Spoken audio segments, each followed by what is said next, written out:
Okay, welcome everybody. My name is Nathan Lesnoski. It's very nice to meet you. Welcome to our session on learning to love mergers and acquisitions and how to succeed. We are going to have a really great time talking about the different aspects of M&A, whether you're spinning off a company, you're acquiring a company, or you're acquiring a lot of companies. You need to create a playbook. We're going to be digging into how to do that well and sharing best practices from other organizations and how they've seen success. To introduce our team today that's on the call, first I'll start with myself. My name is Nate Blaznoski. I'm Concurrency's Chief Technology Officer. I've been working with mergers and acquisitions for, probably 20 years now, ranging from many tens of thousands of users moved in a merger or a spinoff, or companies that are very small and they're just bringing in 10, 25, 50 users. And it's a kind of incremental adoption of what they have in their organization. So lots of ranges of experiences. Looking forward to sharing those with you today. I've placed my QR code on the screen. So if you want to connect with me on LinkedIn, I would love to be in your sort of circle of friends and learning from and sharing knowledge with you as we come along.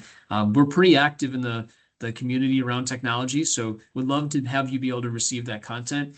If you're interested in other kind of aligned content, whether it's mergers and acquisitions or it's what's happening in Microsoft Ignite next week, or it's artificial intelligence, make sure to follow my newsletter that has a lot of weekly content on that type of topic.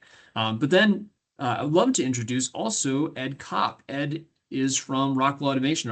Ed, why don't you introduce yourself? Just talk a little bit about your background and what you do at Rockwell and give us a little bit of who you are.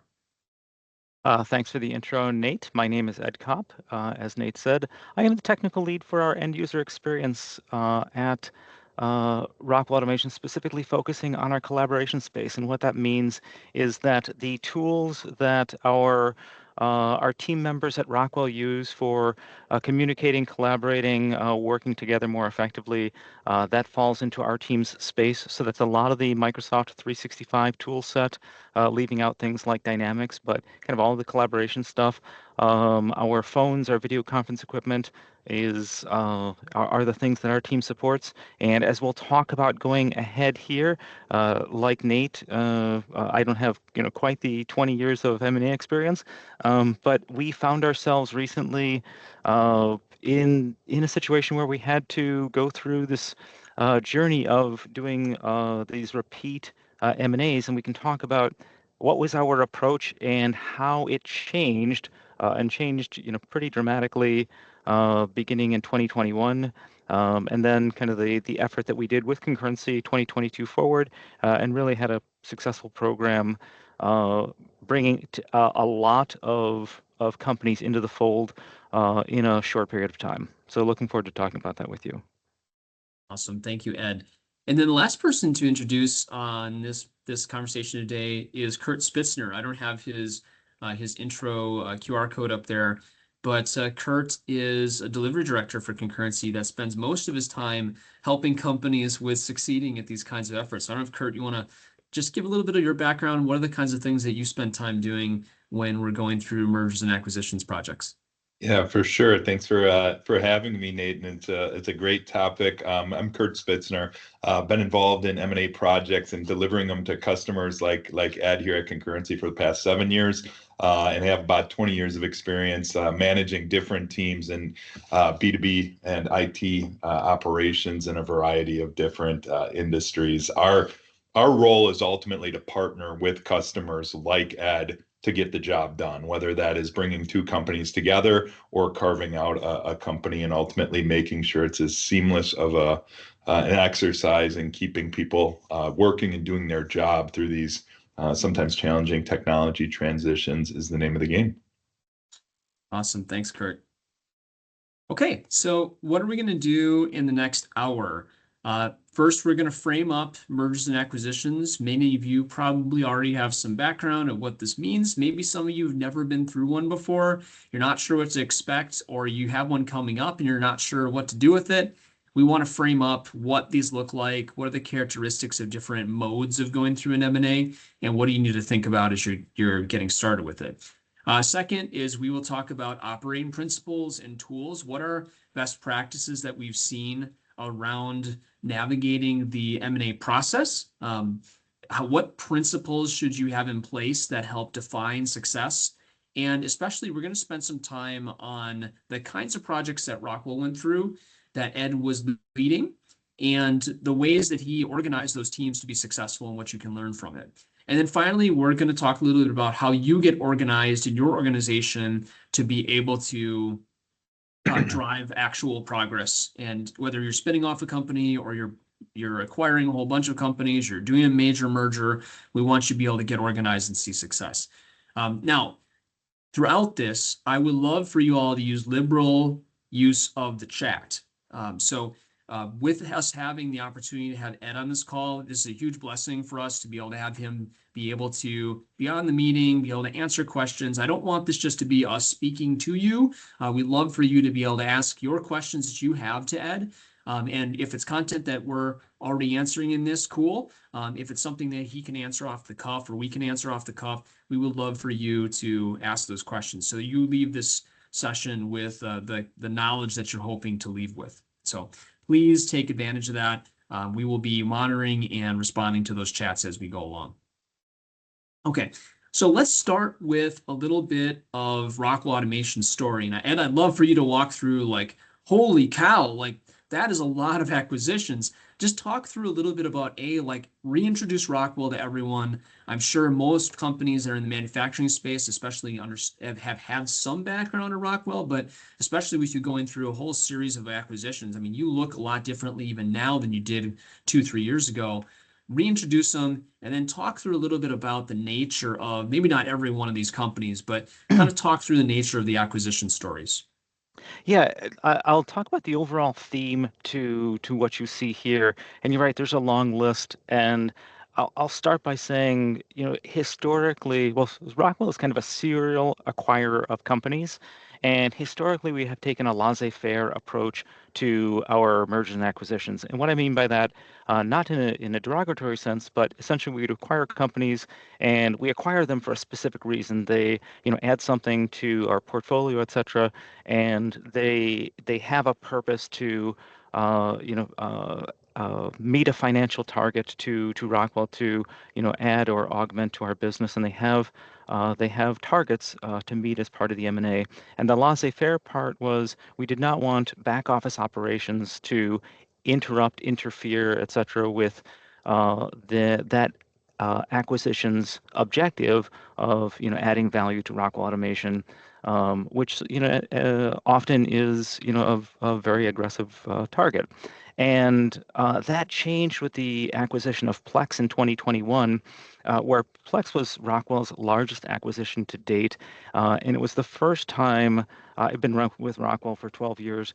It's the first time that I can recall where an acquisition had leadership teams from the acquired company take executive leadership positions within Rockwell. And that really changed the game for us because we had now executive vice presidents within Rockwell that would say, why do I have to, email systems, calendars, SharePoint, et cetera. This is driving me nuts. We've got a leader from Plex who is communicating with part of their team in the Plex environment and their Rockwell team in the Rockwell environment, and they're not talking. And they said, why can't we announce the acquisition and then just move forward quickly? And so that was passed along to our CIO, who came to us and said, why do we, not have a playbook? And so we talked about it and we said, well, we can. We went through the history. Why don't we do that? And said it's a different mindset. And so that started our journey of, hey, we need to have a playbook. And so when we announce these acquisitions, we need to put them on a track that says we're going to get you from your current state into the Rockwell environment, but being mindful of we don't want to be disruptive. We need to get you functioning in the Rockwell environment and not disrupt all the value creation that you're expected to produce for the organization. So in so doing that, we Rockwell works with major consulting companies, during the M&A process, that consult on all aspects of the acquisition, and these companies have a major framework. But what we asked for, and what we found with concurrency is we wanted something really much more prescriptive about, we want this repetitive playbook that we could take through these various companies. So you see Plex and Fix and Cubic and Swinton, et cetera, up the line. So, we talked with, Nate and the concurrency team about what we were trying to do. And it was very important for us early on to say we need a process that we can lay out for the acquired target team, bring them into the fold, explain to them how we are going to do the migration. Here's how we're going to do the assessment. Here's how we're going to, evaluate the content, project out what the effort is going to entail. Here's how we're going to step through test migration, pre-migration, migration waves, and do the organizational change management, put that all together as a package and lead with that to give the acquired company some confidence that yes, there is a process, and if they put their faith and their stock into it, we'll have a successful journey. So that's the goal that we set out at the outset. We had a really great team and partnership with the folks at Concurrency, and really had this string of successes and learnings along the way. But it's all about getting a good plan in place and sort of getting behind the overall approach and believing in the overall objectives and framework that we'll talk about. So that's my overall summary to kind of the pivot that we did in creating this repeatable process that we use to this day for bringing acquired companies into the fold. What a great summary, Ed. How much did the time pressure bake into this? As each of those companies got acquired, and maybe even the first couple, and there was almost like an internal deadline to get people collaborating. How much did that sort of add exasperation to the desire to get this repeatable for you? Yeah, so the pressure was kind of twofold, and the mitigation I'll talk about in a moment. So what was interesting about this is that there is this question that will come up, this question or this belief. So your executive leadership may have experience from other organizations, and they'll say you should be able to do this in 90 days, or you should be able to do this in whatever.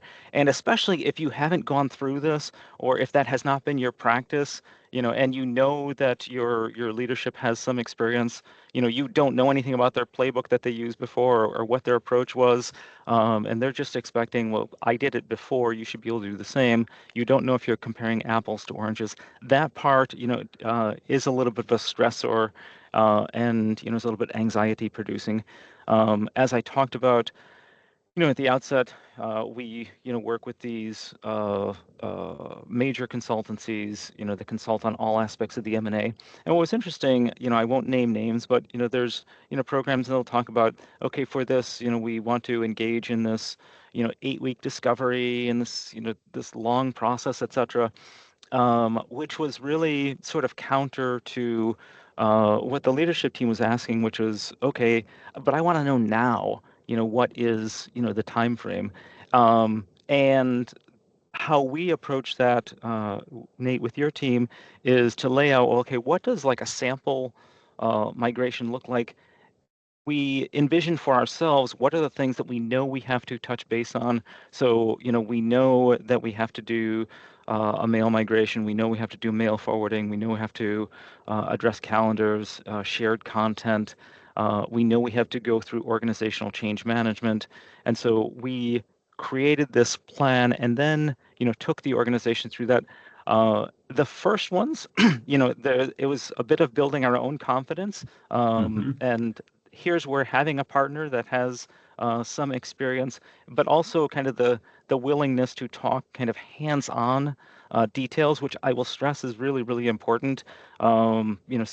Sometimes, talking with and again, I don't mean to pick on these larger consultancies, but sometimes talking with organizations, they'll talk in generalities. Hey, I want this, big long discovery, et cetera, which I don't dismiss.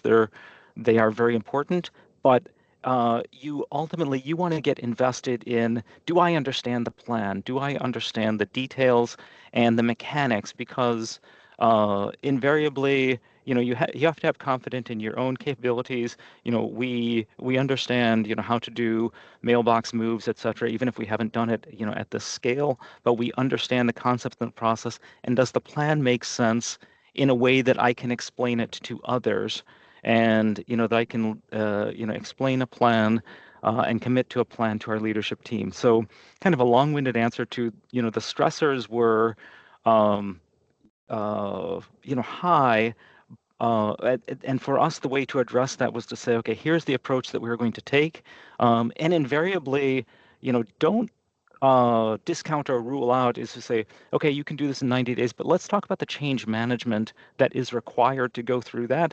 And that's important because just doing the technical change without, having a plan for here's how we're going to touch the people, bring them, on board, make sure that they have a good user experience, communicate with them throughout, set up hypercare for them during the migration is critically important because if I just move the mailboxes and say, call my service desk, if something happens, that leads to a very, very frustrating experience. We didn't do that, but you can imagine if you just sort of, leave somebody to, hey, I can't get my email, I got a ticket in, they're going to call me back in a day, that will never fly. So the way to address that is to really lead with, okay, here's our plan.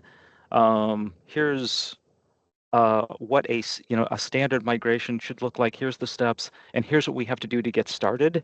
And you can start these things in parallel. Here's what we need to do on the change management front. Here's what we have to do on the the technical planning front. I have to get in. I have to assess the environment, and you can be doing all of these things and showing that you're working your plan.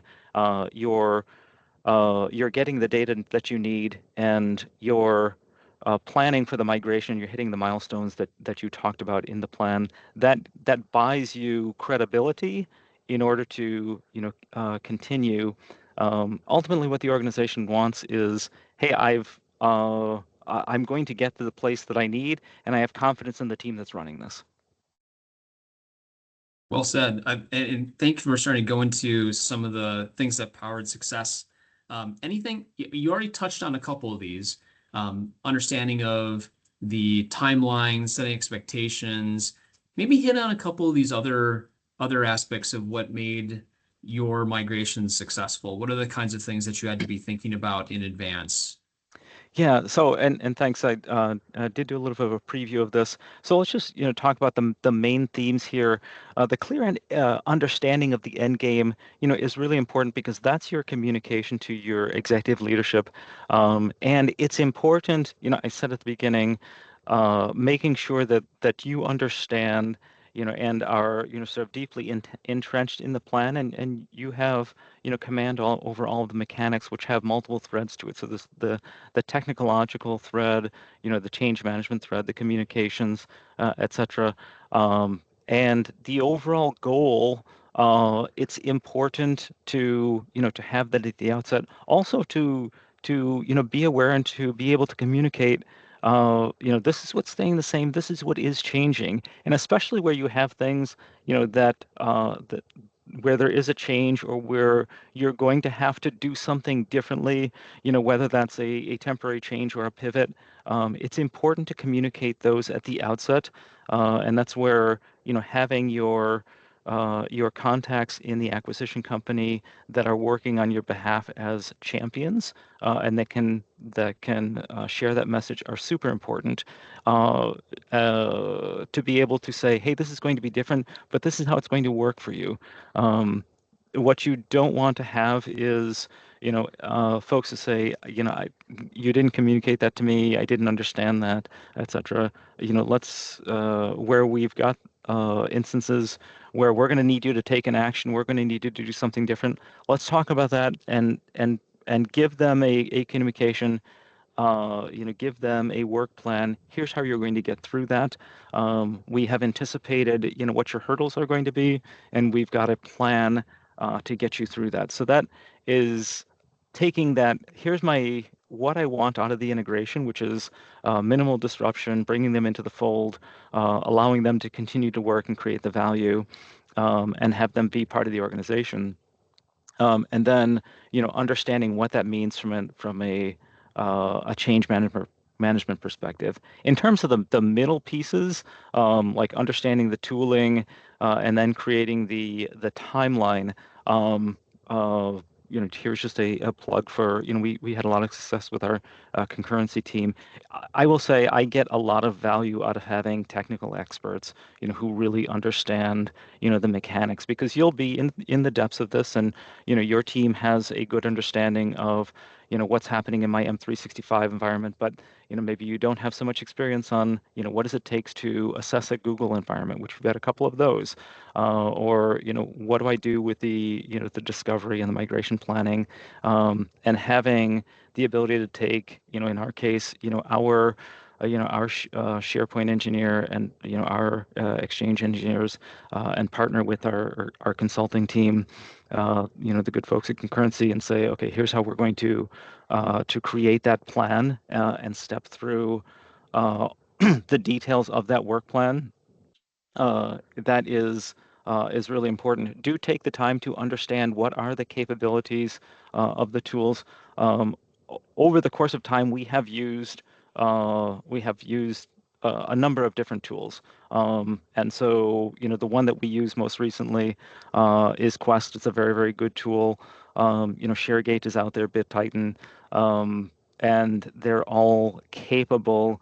And it's important to understand, to take the time to understand a bit about how the tool works, just to know your expectations and limitations, and so those can be baked into your work plan. And again, we had a lot of success because we had knowledgeable experts that Concurrency provided, that could take us through.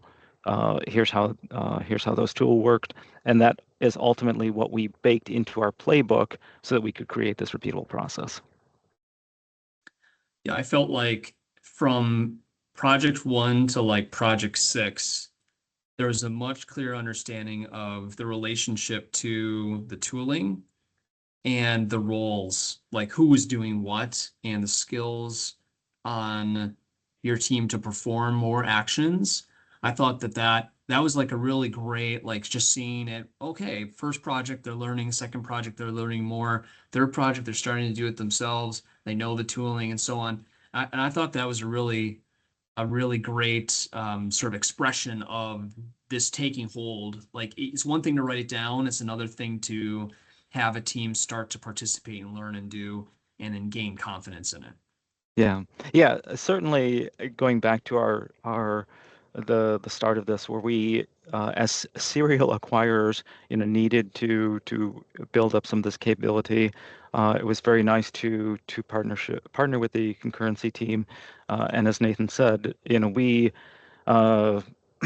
in talking with the team, we recognize that there's a great deal of expertise here, and we talked about at the outset that we wanted to build this capability, so that we could create this repeatable process. As you do more of these, you have this learning curve effect. You do get more effective at this just organization overall. So your comms team, already has pre-built content, etc., that you can reuse. And even if you're not serial acquirers, that type of, having that playbook and those tools, gives you the opportunity to leverage that content. And as I said, it was important for us to really understand those toolings, those tools, so that we could learn and do more. And that was a really, really good partnership that we had with Concurrency through this journey. Awesome. Thanks, Ed. So I thought we'd transition into talking about what are the types of mergers and acquisitions that a company needs to be familiar with. And Kurt, maybe you're probably the best person to talk about, just given there's a broad sense of these. Maybe just walk us through what are the predominant mergers and acquisitions that a company will potentially go through, and what are some of the things that they may be thinking about as they hit each of these different types of M&A scenarios. Yeah, absolutely. And again, thanks, Ed, for the story of how this has played out at Rockwell, because I think it helps make it real. And there's obviously in that mode, Rockwell, a large organization, bringing organizations into the larger Rockwell organization has been, our pattern there. But here at Concurrency, one of the things that Ed spoke about is our willingness to engage at the technical depth, but then also to apply that technical depth to the type of M&A that the organization is going into. And we've had a great opportunity over these last few years, especially, to really get comfortable and get good at solving what is fundamentally a business problem with an often overlooked technology underpinning. And these four speak to I guess the common scenarios. There are some others, and we've seen some variations of others. But the first is a divestiture, a spin-co, where you have one organization that becomes two distinct things. In those scenarios, you're really dealing with two new organizations that want to do things their own way. And in doing that, it can look a lot like our work, and we do this as well, establishing kind of a greenfield IT environment and organization from the ground up. The one bullet that I would call out specifically here, when you encounter these, really understanding data, which organization is going to leave the event with which pieces of data, and is there anything that in certain cases there might be something that both organizations gets, but evaluating that data estate becomes really, really critical in working through it. The end users, the server infrastructure, the network itself, you do need to look at that, but the data ends up being really the trickiest part of the equation, and where you need to spend some time looking at it and looking at some of the tools that play out. The second, in this is, a similar, a similar scenario to the divestiture, but in a carve out, you really have, part of the organization is just going to take the technology with it, and it's in scenarios where that organization might be operating as a distinct business unit unto itself, and it's bringing that portion out. The trick there, again, is if there's commingling of data, that can come into play. The other thing that we call out here, and this is just maybe one of the tips, and I think Ed has done a good job of this at Rockwell, some of our other customers have as well. Carve-outs are a great opportunity for some house cleaning, if you will, in it from an IT standpoint of the projects that you just haven't had a chance to, it would be nice, for instance, to maybe take a look at our SharePoint environment is one that commonly comes up with, and do some culling of some data that nobody needs anymore. Carve-outs are a great opportunity to do that. Migrate only the data you need in those scenarios and use it as a bit of a house cleaning. Maybe it's taking a look at some policy. Maybe it's a look at, just a business process or an application that is redundant that you can consolidate at that point. But carve-outs really is a great opportunity for optimization. And sometimes it doesn't feel like it. Sometimes it's just like, let's just move this piece and get out. But it can be a great opportunity for quick and easy optimization just because you have a smaller problem to solve in those scenarios. Full company acquisition, in this type of scenario, similar to the merger of equals over on the other side, but that full company acquisition is you're just buying everything and it is coming into your organization and you need it to, to really acclimate to what your way of doing things. A lot of what Ed and the Rockwell team have done would fall under this category of you're bringing it in and it's really you're trying to get things to operate as close to the original organization as possible. The second bullet here, the current challenges remain, but you want to make sure that you're not really disrupting things at all. That becomes the challenge, and that's where some of the planning that Ed spoke to is really, really critical. And then the final one, the merger of equals, these are fairly rare these days, where you really have two companies coming together and you really need to put things together in a way that makes sense. This is where there's going to be a lot of compromise, probably the highest level of planning to figure out what decisions you're going to make. That house cleaning that I talked about earlier, it's almost required in these types of situations. But there's going to be some debate over which way of doing things is the best, and that's where when we find ourselves in these positions, we can end up being an arbitrator, somebody who can make a somewhat agnostic decision for the best of the whole, in the best of bringing our technology and organizational expertise to the forefront. We can help work through and bring together a solution. But planning in that merger of equals usually is accounted for in the deal to invest a significant amount of time in planning. But man, our experience is that when this happens, you have to do it. You have to really make those decisions clear. And depending on what you're doing, you're putting to bed really two IT organizations and creating a new one.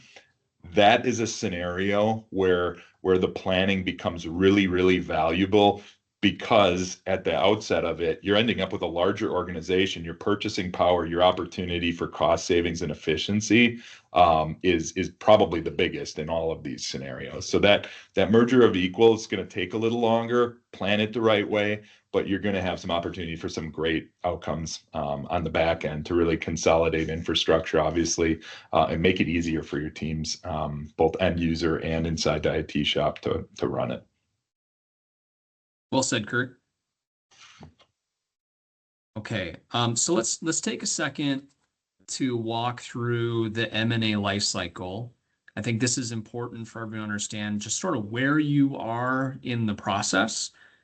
So starting from the left, what is going to happen is an organization is going to be doing some pre-assessment work. Like it's not even you haven't even bought it yet, right? You're in this process of this, let's assume you're acquiring a company. You're going through this pre-assessment. There's maybe some conversations happening between the organizations, but doing so in a very regulated or understood way because of privacy, because of the aspects of if they're both publicly traded and some of the things you have to think about there. There's some pre-assessment work. There's some initial like, hey, we're looking at this kind of company. What are some things we might need to be thinking about? This can be where having an M&A organization in very large businesses, or having some of your playbook assets that you say, if you're going to be thinking about doing mergers and acquisitions, here's the things I want you to think about as you're going through that process. Because if there's anything that we've experienced is that IT doesn't get a lot of time as the deal is being processed or signed. Like there's maybe one or two connects. They're very limited. There's a lot of regulation on what you can and can't do in certain types of industries. And the goal here is to make sure you have just a few of those things that you arm your organization with, like a playbook, so they are prepared when they start having those conversations. Once you get into formal talks, there will be a stage where you do some due diligence, and you may bring in a company that does a security analysis. That may be another spot for your playbook to be used. It's also an area where there's sort of organizations that do some of that independent assessment. We have some firms that we like that we work with that do that independent assessment activity that we partner with pretty often that are very complementary to us, that do the due diligence activity, which then you get to close, right? That's when the deal is closed, the deal is announced to the street. That's usually when IT gets involved, frankly. Like oftentimes IT doesn't really get involved. They may start to know something is happening, but a lot of times they don't really get involved until close. And that's when the transaction has happened And everyone wants to move fast. And oftentimes they want to move more assertively and more quickly than the technology transition is capable of doing, or especially the org change management is capable of doing. So that is that stage where IT immediately gets involved, and where it makes a lot of sense to think about very strategically. And a lot of things Ed talked about is setting very clear expectations now of what the post-close activity looks like and how you're going about architecting that transition, whether it was a sale and you spinning off the company, or if we're sticking with our merger conversation and you know what the end game is, you've already defined it, you're prepared, and you need to set up a timeline for those activities to occur. After that whole integration has happened, or that whole spin has happened, there's oftentimes this like cumulative exhale, like, oh, we're done. If you've never been through an M&A before, you don't realize how much work this is. Like how much this is oftentimes the biggest project an IT organization has ever gone through from an infrastructure standpoint, and how there's this like collective sigh of relief that you've completed. But then there's this need to move into value creation, and this whole other thing we're not really even talking a lot about in this call or this webinar, but this a whole other piece of now, like, how do I force multiply these organizational capabilities that I brought into my business, or I spun off into a business and created into something that's more powerful. Now, Ed, I would love to kind of talk about how you've tackled some of these life cycle elements at Rockwell. I know you're a little unique because you do have some capabilities on the pre-assessment due diligence side. So like, tell us a little bit about like, how does your part of the organization fit? How does Rockwell as a whole think about this life cycle? Yeah, sure. So I will say at the outset, during the M&A process, Rockwell does have an M&A team, and the M&A team is responsible for all that upfront due diligence. They're evaluating companies, determining, what are, potential adds to the portfolio, and then, taking those companies through the due diligence process, and that is all contained within that team. Outside of that team, there is not much communication. So, Nathan, as you pointed out, we don't get much of a preview. Usually it is very late, like the deal is almost signed or about to be signed, and then, we get some introduction to here's what is going on. So it's important, going back to the beginning, it's important to have that playbook, like, okay, when the deal is signed, here's what we're going to do. And I go back to the beginning. If I can think about, things you want to take away from this, you'll have the executives that say, we want to have this deal close from the time that the deal is announced. We want to be, integrated within 90 days. And if you haven't gone through one of these before, you're scratching your head like, okay, how are we going to do that? I will say at the outset that is possible. And so, but there's a lot of coordination that has to happen, and there's a lot of streams, that have to fire up all at once. And these are things that, you're going to, want to, have contemplated ahead of time, and that is ultimately what gets into your playbook. You cannot do these things in serial. You can't do them one after the other if you want to achieve these timeframes. So you have to have your technical leads in place. You have to have your change management in place. You have to have your change management lead in place. Your communications lead in place. If you have an internal communications team, they have to be on board from the beginning, and that's where you've defined these tracks and you're going through, okay, here's what we have to do. And what's interesting, what we learned then is the organization will also give us feedback on what is their appetite for moving quickly. So once you have that playbook in place, and you can identify, okay, here's what we need to do to hit those milestones, and we had a couple that we did in just over 90 days, and some took longer, but having that playbook in place and saying, okay, here's, to do the communications, for example, here's our comms calendar, and here's our messaging. So internal comms, this is what our our initial library is. We want you to adapt this to the culture of the acquiring company. The language, or if there's some translations involved, here's what you have to do. And by the way, in order to meet our timeline, you have to be done here. And the organization will tell you, hey, I can't do that. or hey, I need more time, and we need to make these adjustments. And that's a collective we discussion. That's not an, IT can't deliver. It's, hey, if you want to meet, this timeline, it can be done. And we have to go on all of these tracks. Going back to that beginning, having that playbook in place, understanding what is required for each of those threads is really, really important so that you can be confident in your assessment of, what does it take to deliver. And then also, again, going back to the beginning, having that end goal in mind, you always want to be, an advocate for that end goal. So even as you're talking with your leadership team, yes, we need to be here. We use the language all the time. We will not, this is going to be a rush. At times it's going to it's going to feel like you're being pushed into the deep end of the pool. We promise we will not let anybody drown. We are committed to making sure everybody gets safely to the other end of the pool, and we're going to shepherd you along the way. At the same time, we're going to push. So that's the experience that we had at Rockwell. Kind of your life cycle here. We get started, right before the close. The close is announced, and that framework at the outset, make sure you have a good understanding of, your communications, your change management, your technical plan, how you're going to do the testing, what you believe your capacity is. One of the things that is a little bit different for organizations is how many accounts you move in a wave. And very large M&As, they talked about moving thousands of users over a weekend, et cetera, or moving hundreds or whatever. There's a technical limit, but there's also an organizational change limit.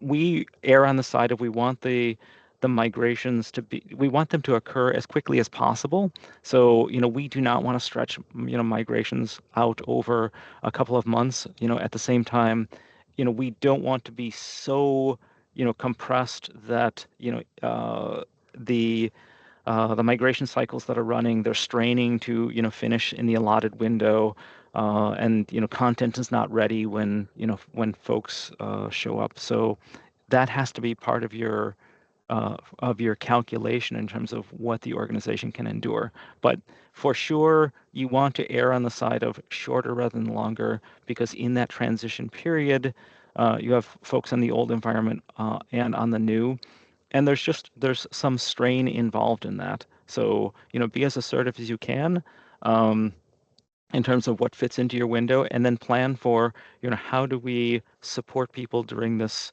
transition while we're doing the migration, if it's spanning a couple of weekends. The other thing I'll note here, this is just an interesting side trivia, and we discovered this with team concurrencies as we were going along. We had gone into this thinking, hey, we want to do weekend conversions, and by the way, we didn't do those. We did conversions, really we pre-staged everything, and then the conversions were Thursday night, and every organization's culture is different, so I won't say that that's like the magical day. But I'll just say, give yourself the opportunity to think outside the box a little bit. For us, going on a Thursday was really a blessing, and it was a very, clever idea because, we would have our, okay, we gave them, here's your day one guide, here's what we want you to do when you come into the office on Friday. Go through these steps. We've got a 9 a.m. call for folks that have questions, concerns, support, etc. And it gave people the opportunity to sort of, okay, I'm going to block this time out on Friday. I'll get through that, and I can start the next week. Really in good shape, so they could take sort of as much as they could plan for. I need to do this, and I need to get through it on Friday, and then starting the next week, I'm working in the new environment. That worked out really, really well for us, and it turned out to be a really good change management exercise because people weren't starting the week like under the gun and then frustrated and then feeling like their week was a wreck starting on Tuesday. They're already behind, etc. So just one interesting point as you're thinking about your own culture. That was a real eye opener for us and turned out to be a migration plan, a change management game changer. That's a huge point, is just even selecting the right time for your culture. I want to move on to this idea around operating principles. And there's going to be a little content in this deck that we're not going to get to today, and that's totally fine. We'll send out some of the detail later for y'all to be able to take advantage of. But I especially want to spend some time on operating principles because I think this is really, really important for organizations up front. And I'll just kind of start with like, what does this mean? It means to like know what good is and what are you really trying to achieve here? And when we think about operating principles in terms of doing this repeatably, but even doing it the first time, what makes a successful merger or spin-off activity? And how do we make sure that these things become true? And this is kind of what we think about. And I'd love to have Ed chime in on this in a second too. Is the first is you're trying to reduce the time to value. So many organizations, don't they've done this acquisition. They have this spin and there's a TSA associated with it. But even more than the TSA, it's how can I get these organizations working together as part of one organization faster and more organized than the alternative? How do I reduce the time between when I press go and when it's truly starting to operate as an organization that's trying to find those efficiencies, to try to find those integration opportunities that made the reason for the integration or the divestiture in the first place? So you have a goal of how do I reduce that time to value? And that means doing it potentially with more assertive timelines, which places other things to the back burner. But then, just as what Ed was talking about, one of your other goals is to not interrupt production. And that doesn't mean you're not going to have an outage or a interruption in a sense, but it's to structure the OCM plan surrounding that migration in a way which mitigates any kind of real impact. Sometimes we say that like mergers and acquisitions need to go quietly well. If no one knows it's happening or they barely know it's happening, you're going okay. If it's the front page news and the organization isn't able to do its core mission because of your work, you are in real trouble. So these projects have to go quietly well. They need to be a situation where your organization is able to navigate it very successfully, but do so in a way which keeps these organizations functioning, making money, serving customers. You then have this opportunity to mitigate security risks through the merger or acquisition or the spinoff. And where that comes into play a lot is oftentimes when you acquire a company, they are considered a sort of risk area, right? That you don't know what they've been doing, you don't know what the security tools are. Maybe they were run by, oftentimes smaller organizations don't have all the same controls in place that maybe a larger organization does. And it's just an unknown environment. It's an opportunity for you to apply security to the asset and also apply modern security techniques. It's also an opportunity to modernize. We find a lot of organizations as they're going through this process, they're going to modern desktop, they're going to autopilot, they're going to moving to the cloud for their data centers. So it's an opportunity to take what was a legacy environment, not move half the basement over, chuck the things you don't need. That's this gaining efficiencies piece, and modernize the environment along the way in the context where it doesn't slow down the migration process. And then finally, there's this opportunity to build value, once the M&A has gotten through this essential prerequisite through the process. Ed, are there any of these that kind of stick out to you from things that you really thought about? Yeah, I think your summary is really great and is also calling out kind of the underpinnings. I like the mitigate security risks during an M&A. That is definitely something that you're watching out for because you have two different organizations. And in our case, we had companies that don't necessarily follow the Rockwell policy, and so that is critically important. Modernizing the environment is is really important as well, and that can take on a lot of different flavors. We had some where we were doing a lot of equipment refresh, others where we were not, and so that is. There's a lot of discussion. We have seen it go both ways within our environment, so I will say that's not a one size fits all. It is easier in some sense if you can do the technology refresh. That does add an extra step. But if I can say I'm deploying Rockwell equipment, that takes out a lot of variables. So it's just something to keep in mind.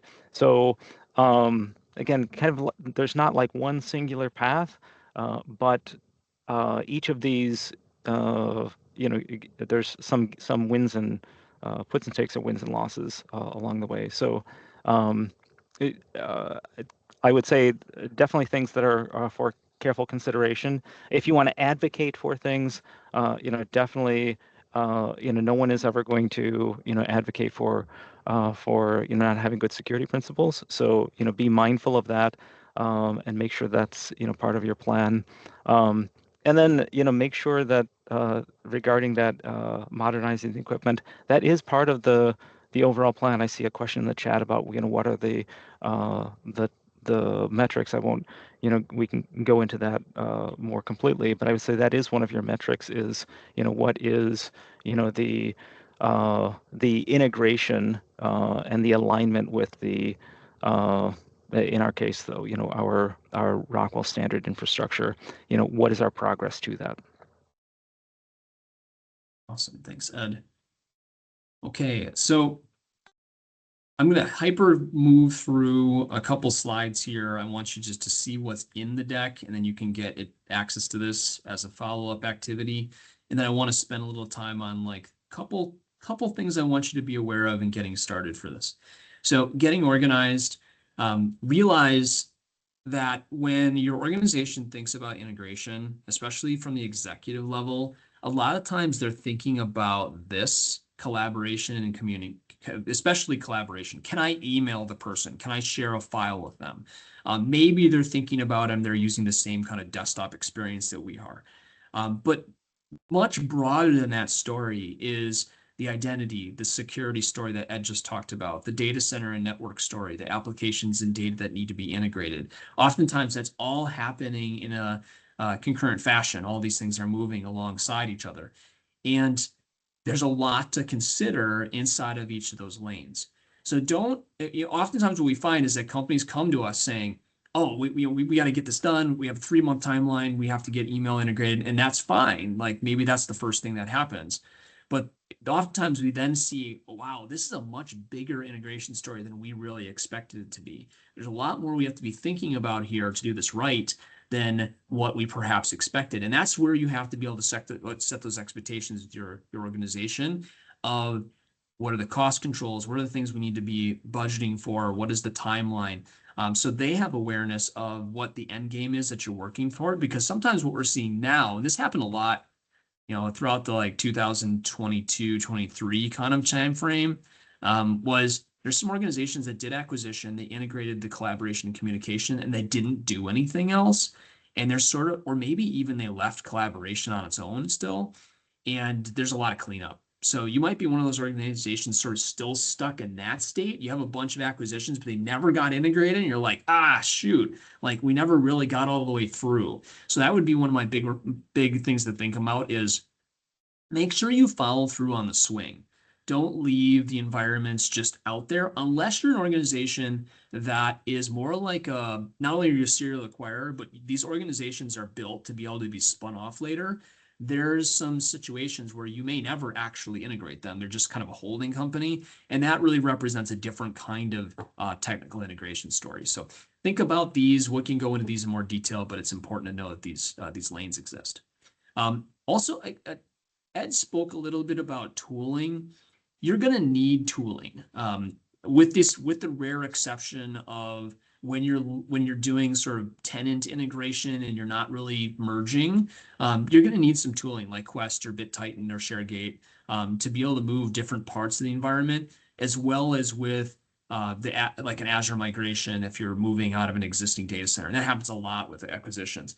One of the things we've found is that getting your tooling approved can sometimes be a easy experience if you were the acquirer and you're acquiring an entire company that isn't being like spun off of someone else, or it can be really difficult because of the context of the originating company, and maybe it's a carve out where you're just taking a portion of a company, and in that case, their security organization becomes a really big constraint. So you have to start thinking about all those pieces.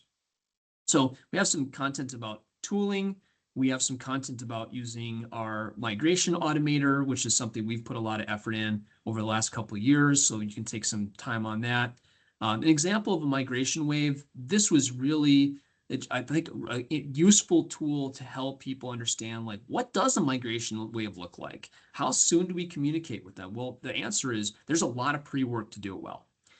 You call it like a T-90 or a T-14, where you're really building in this process of making sure you have structure, and not only structure from the context of communicating your process, but also mitigating where an organization might be trying to take advantage of you. This is one of the most likely times for an organization to be compromised, largely because your users know there's change going on, and they're more likely to click on things that they shouldn't.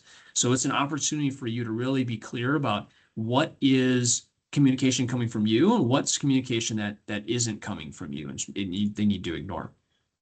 Talk a little bit about application migration readiness. We'll leave that in here for you. Example timeline, the idea about building a migration t-shirt sizing process. That's kind of what Rockwell has done a little bit of here. And then a couple of final thoughts that I want to just hit on before we close and move to our next steps. So first is that Google migrations kind of come with a little bit larger OCM change. I mean, this is kind of obvious, right? But like, they're not moving from Office 365 to Office 365. It slows it down. There's migration blockers. Sometimes Google rate limits you. So there's a bunch of things you need to just be thinking about there, just to understand that that's going to be a little harder than, say, an Office 365 migration. The second thing here is that if two companies are intending to keep their email domains, and them working as one organization is not the priority, there are some options to keep companies actually separate from each other and have them collaborate through external collaboration links, maybe temporarily.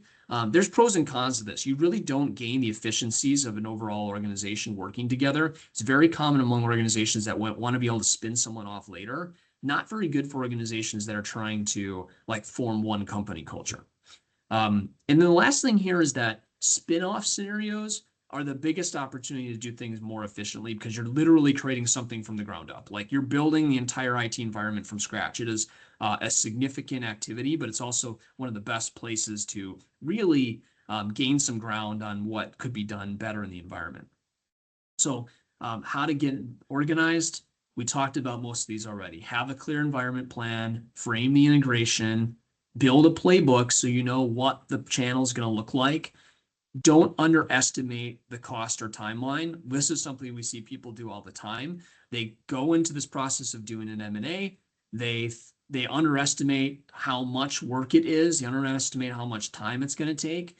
And they then don't convey those same expectations to the leadership. So they end up having to reframe those later rather than setting effective expectations up front. And then finally, set clear expectations and expect pushback. Like, when they say 30 days, you might say 90 days, and they're like, I want 30 days. You have to be able to navigate that, but navigate it in a way that has some facts and can effectively educate your organization. Ed, I'll give you sort of the last word on anything else that you would suggest people have as they get organized. We've got about 2 minutes here, so just want to give you that opportunity to like give anything that you think would be like a last nugget of wisdom from your experience. Yeah, so first, thanks for the opportunity, and thanks for allowing me to share. I'm very passionate about this topic, given the number that we went through. What I would say to everyone is, by all means, this is a roll up your shirt sleeves exercise. We've talked about understanding the playbook and the plans, etc. You will get asked, what is the timeline? I mentioned earlier that in my previous experience, some VP may tell you this worked faster, etc. The way to address that is you have to be confident in your own plan. What Nathan talked about, not understanding the cost or timeline. When you understand the different work streams that are involved, and the tasks and the milestones that you have to meet, and when you can convey those, you are in a much better state to advise the organization, hey, I'm not sure, what you did at XYZ company. Here's what we need to go through. So, we need to hit the following milestones for, communication, for change management. We're going to spend this much time doing the assessment in order to, get to the technical planning, et cetera. The more you are immersed and invested in your plan, the more credibility you have, and the more confidence that your leadership team has in you that, yeah, I believe, these folks, they know what's going on. They have anticipated. That's a big thing, is anticipating, what are the questions and concerns. Everybody wants this to go well. Nathan's point about, being successful, quietly successful is really, really important. So, being able to have confidence in your plan and ability to execute the plan, that matters immensely. We'll leave it there. Awesome. Thank you so much, Ed. As everyone's leaving today, please fill out the survey. We would love to have some conversations with you about either an M&A evaluation or helping you with your playbook. And especially we'd love to know, like, what are things that you learned you would like to learn more about around mergers and acquisitions. One of our intents here is to create a community that is learning from each other around M&A. Concurrency really tries to invest in creating communities of knowledge across the industry, and this is a great opportunity for us to be sharing that. So please not only indicate if there's something we can do to help you, but also indicate what information you learn more about, so that way we can produce more content on it. So we hope you all have a wonderful day. Thank you so much for joining us, and a huge thanks to Ed for participating in the session today. You just provided so much knowledge to everyone. I really appreciate it. Thank you.